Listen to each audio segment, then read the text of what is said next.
Guys, ayan, papasok na kami sa trabaho. At nakita nyo naman na balot tayo dahil malamig sa labas. At magbubus kami. So, see you later guys. Ayan, nandito na tayo sa bus. Nasakay na tayo. Kunti lang ang pasahero. So, ayan guys, nandito na kami. Mga ano lang, 6 minutes lang. Dito na ako sa aking workplace. So, papasok na muna tayo sa loob at maghanda ng ating mga gagamitin. So, ayan, see you later guys pag nag-umpisa na akong magtrabaho. Guys, nandito na tayo ngayon. Umpisa na tayo magtrabaho. So, ako na-assign ako para linisin tong cabinet. Ayan, kanya-kanya kami ng toka ngayon.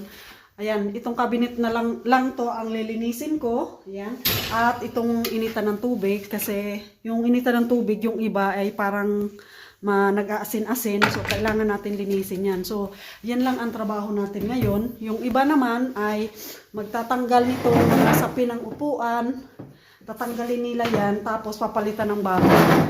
So, parang nag-general cleaning kami dahil wala kasing guest sa buwan na to dahil nga sa sobrang lamig. Siguro mga February, wala pa rin guest kasi wala pa masyadong trabaho. Hanggang siguro March kasi sobrang lamig pa nga dito. So sino nga namang guest ang gaganahan na mag-enjoy, hindi mag-enjoy pag masyadong malamig. So nagge-general cleaning kami. May kanya-kanya kaming tuka. Yung iba naman ay naglalagay ng bed. So, yan, papakita natin. Maglalagay ng sape ng bed. Ayan, tinanggalan na yan. Iba yung gumawa niyang kahapon. Tinanggalan na. So, ang iba naman ay maglalagay. Lalagay ng kumot, ganan, unan, lalagyan ng sapin. So, ayan, mag-uumpisa na tayo ng trabaho, guys. Dahil baka makita tayo ng ating dyan na muna kayo. Ayan. Buuin ko yung aking jacket kasi mainit pag nandito sa loob. So, yan. So, itong maliliit na mga rep ay may kanya-kanya, may maglilinis din yan. Ayan. Binunot na muna ang saksak. Wala muna siyang kuryente, hindi pinapagana at lilinisin yan. So, hindi na natin hawak yan. Yung iba na ang maglilinis niyan.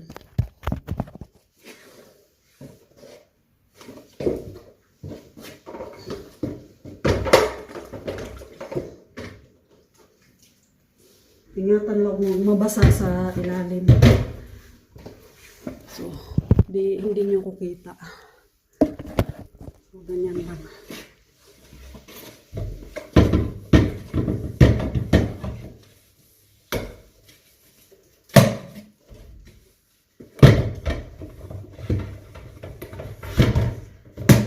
So, atin na muna parang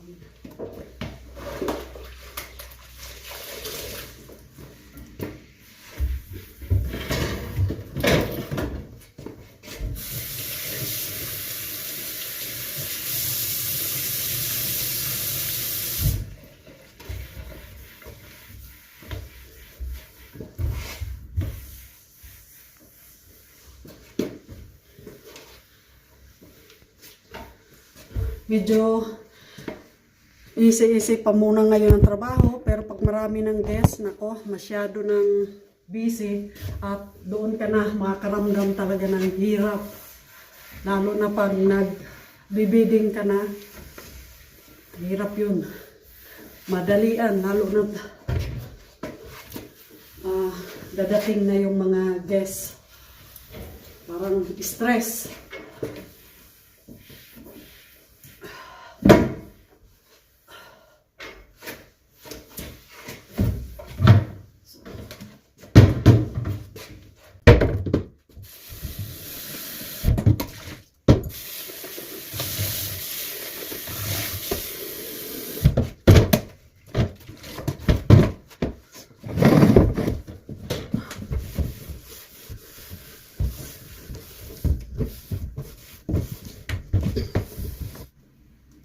So, 20 kabahay guys. Ayan, yung may kulay orange na yan. Ibig sabihin yan, lahat ay lilinisan ko. Yung mga cabinet at saka yung initan ng tubig. So, ayan. Ganito ang trabaho namin dito. Mabuti nga ngayon, hindi masyadong busy. At medyo magaang-gaang pa. Nako, pagdating ng may mga guests na, madalian na yan. Diyan ka may stress. So, ayan guys, magtatrabaho na muna tayo at see you later. Mayroon tayong panlinis dito dala. Yung AC ko, yung suka, matapang, mas matapang sa suka natin. Ito, panlinis to, pantanggal ng cap, o yung tawagin na, yung cap kung tawagin, yung parang nag-aasin-asin. So, ang ginagawa ko ay, binababad ko na muna siya ng unti. So, nahin ko munang magpunas-punas. Para pagkatapos ko magpunas-punas, so medyo konting kuskus na lang. So talagang grabe. Pwede naman to sa mga salad-salad. Ayan. Pero amoy pa lang sobrang tapang. Para nakakabutas ng bituka. Panlinis. So, ayan guys. Naku, ang aga-aga pa ay malapit na akong matapos. So, ganyan yung aking pinagtatrabahoan. Kasi resorts in hotel kasi to guys. So, kailangan mong lumabas, pumasok, labas, pasok. So, ganyan. Ayan. So, pasok na naman ako. So,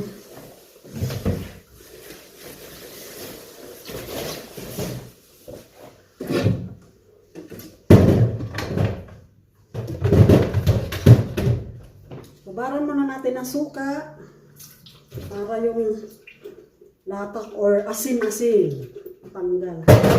Tapos